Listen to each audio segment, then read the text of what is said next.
Call halal, Yahweh Bashin Abashai, Bahashem Wakakwadash. Double honors unto the apostles and the elders. Salutations to all my fellow laborers doing this work in truth and sincerity. This is your brother Malcolm coming at you with another lesson. I'd like to say shalom to all my fellow laborers, to the confusion of faith joined unto our ranks, to the Akwaf, the hopefully elect that are listening and learning. To you I say shalom.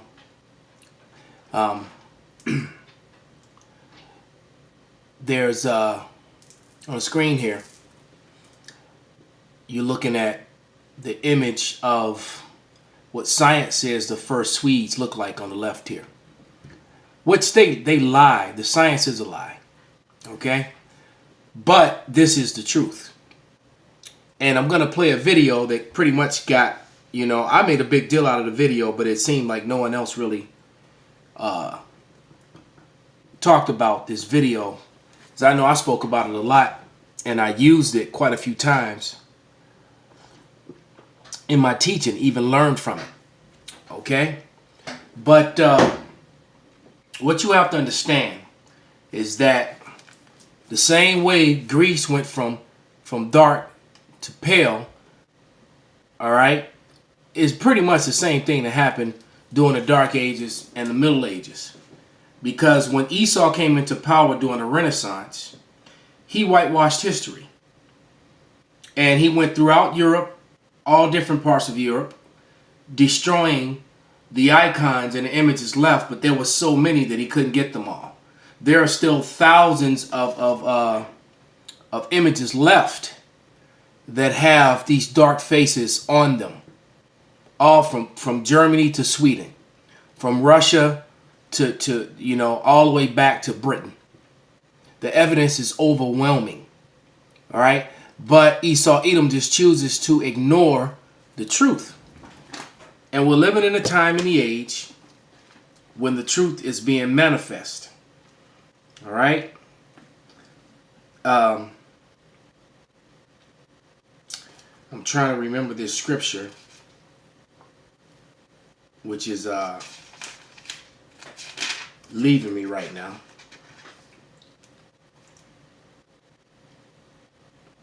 And it says something to the effect. Found it through the Spirit. Came right up on it. It's Luke 8:17.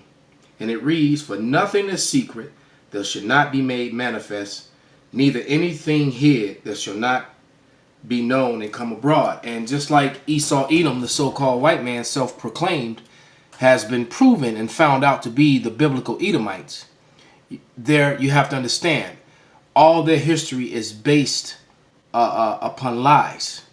Okay? There was, let's see if I can go back. Let's let a moment of this play. Documentary about dark-skinned first Swedes, quote-unquote, sparks horror on Twitter. This is published today, February 18th on RT. An ad for an upcoming documentary about... All right, so it sparked horror because it's the truth. And the truth horrifies Esau Edom, the so-called white man. But this is a video that was done a couple years back. This video should have hundreds of thousands of views. It's called The Etymology of Bluetooth, and it was by Great Millstone in Philadelphia. And because the history that he brought out in this was so important and on such a high level and so relevant to our teachings, it's just like knowing that that information about Esau Edom labeled himself as white in 1681 in Virginia. That can be proven. All right, that can be proven through the research of Theodore Allen, Dr. Jacqueline Battalore, and Dr. Robin DiAngelo. All right, they prescribed that name to themselves in 1681, and then what happened in the 1700s? The whole white superiority doctrine advanced from that point, and they fabricated the three the 3 different people, and matched it up with the Bible. They took Darwinism and married it to the Bible, and they married Negroid, Caucasoid, and Mongoloid, and they married it to Ham, Shem, and Japheth. Then they turn around and try to make some of Ham's children white to fit their Christianity lies. But it just goes to show you how much of bullshit Esau Edom is. But without any further ado, we're going to go into the history of Harold Bluetooth and let this video play.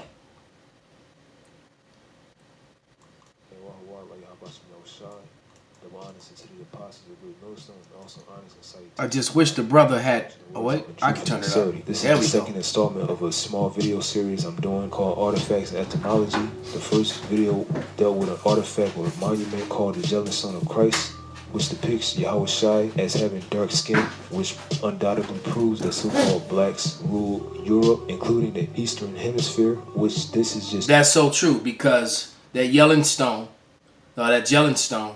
there's no way that you would have had a bunch of blind, blue-eyed men would have put a dark image, a colored image like that, and that's sitting in the museum to this day. All right, that's one that they didn't destroy, that they didn't get to and put the chemicals on to lighten it up or just deface it. It's one of many numerous artifacts our people made to validate their presence throughout Europe. And the point is, the white man is the fucking devil. That's not his history. He stole that history from us. That's the bottom line. This is our history. This is so-called black, Latino, Native American history. Even though the so-called Latin tribes or the Native Americans, so-called, were over here in the Americas, this is still their history because they're Israelites. And again, if I didn't mention it, this stone was created by Harold Bluetooth, and it commemorated the unification of Denmark and also Danish, or the Danes of Denmark's conversion to Christianity, which at this time, this is around the 10th century, these were the Vikings. That's another topic. The Vikings being so-called black people or people of color. Overall, they were Israelites. And again, the so-called white man is the devil that the Bible speaks of. So in part 2, which is the main entree, is dealing with the man who erected that monument. His name was Harold Bluetooth. And you're going to find out the word Bluetooth in his name has nothing to do with him having a blue tooth. It actually signified that he was a dark-skinned man. And I'm going to thoroughly prove it, leaving no stone unturned. This is from Wikipedia. Harold Bluetooth. Harold, which simply means commander of an army. Bluetooth, which you're going to find out means dark skin, and Gormson is son of Gorm, which was his father. His father's name was Gorm the Old, and the word Gorm, you're going to find out, meant dark skin. So his father had the same appellation or stigma of being called dark skin, which that was a stigma applied to our people throughout history. Why? Because the main reason why was because the so-called white man or the Edomite nation was going to rule the planet Earth and deceive and corrupt the minds of the people. It says Harold Bluetooth Gormson, Old Norse, Danish, and they have those words which say the same thing. Harold Bluetooth Gormson. It says probably born around 935 AD, was a king of Denmark and Norway. He was the son of King Gorm the Old, which again the word Gorm, I'm approved, means dark skinned, and of Dyra Danbo. He died in 985 or 986, having ruled as king of Denmark from around 958 AD and king of Norway for a few years, probably around 970 AD. Some sources say his son Swin Folkbeard forcibly disposed him as king, and hopefully this lesson is very edifying, and to the point. Okay, jumping to the next point. Most of the information I have is from random sources, which overall validates my point, I'm trying to make in this lesson is that Harold Bluetooth actually signified that he was dark-skinned and had nothing to do with his actual tooth. So jumping to the next bit of information, it says, this is Ian Davies, and he's from Goreford, UK, and he says, I'm told that King Harold Bluetooth lived in Denmark between 910 940 AD, and his name had nothing to do with a blue tooth. So that proved my point right there. It means dark complexion, which was unusual for Vikings because he subscribes to that to the nonsense that the Vikings were crackers or Edomites. That's bullshit. They were so-called black people. Overall, they were Israelites. It says not only did Harold not fit the classic image physically, he was a rather unusual Viking. The good King Harold brought Christianity to Scandinavia, and that Christianity was not created by so-called white people, okay? They was created by so-called blacks. Dark Age relics. They don't use these today, though. Because come the 1400s, they It changed says that. again, the good King Harold brought Late Christianity 1400s. to Scandinavia and also united Denmark and Norway. Similarly, modern Bluetooth technology, that's where you get the word Bluetooth from, in modern usage, you get it from King Harold Bluetooth, an Israelite. It says similarly, modern Bluetooth technology unites separate computers, machines, and electronic gadgets. Continuing on, it says Jonathan Gardner, London. More important is this: did Harold Bluetooth have blue teeth? If he didn't, why was he so called? Alex Wills from Hong Kong, China replied, the name Bluetooth is the result of confusion between old Danish words and modern ones. So here we're dealing with the etymology, the etym, the true sense of the word or the origin of the word.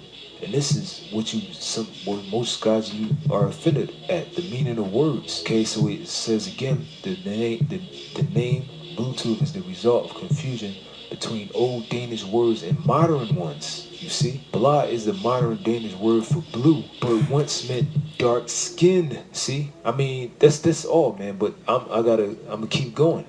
I got more information. Overkill. But once meant dark skin. Tan once meant great man. So tooth actually meant great man, and blue meant dark skin. So it meant dark skinned man. As simple as that. Hey, so remember this video was put up by Great Millstone Philadelphia. It's called Etymology Bluetooth. What does it really mean? I highly suggest that you brothers go and watch that because it kills the whole lie. He's presenting the evidence and the relics themselves speak. Just like Snowden said in his book. He said that relics are more important than the written word in some cases because, you know, authors and writers can write what they want, but the relic speaks volumes and speaks the truth about what really was happening in a particular place and what people were really there. And when you go back and you will find that all throughout Sweden there were castles that had black faces, so-called black faces, carved in them. And then they come up with these crazy elaborate stories as to why who carves faces of their slaves into the sides of their castle with their family name on it. You know? Hey, so with that, I hope this was an edifying and revealing lesson. You know, and nothing hid shall stay hidden, man. The Lord reveals all. All right, and with that, all praises, glory, and honor be unto Yahweh Shem Shai. Wa Abba Babal.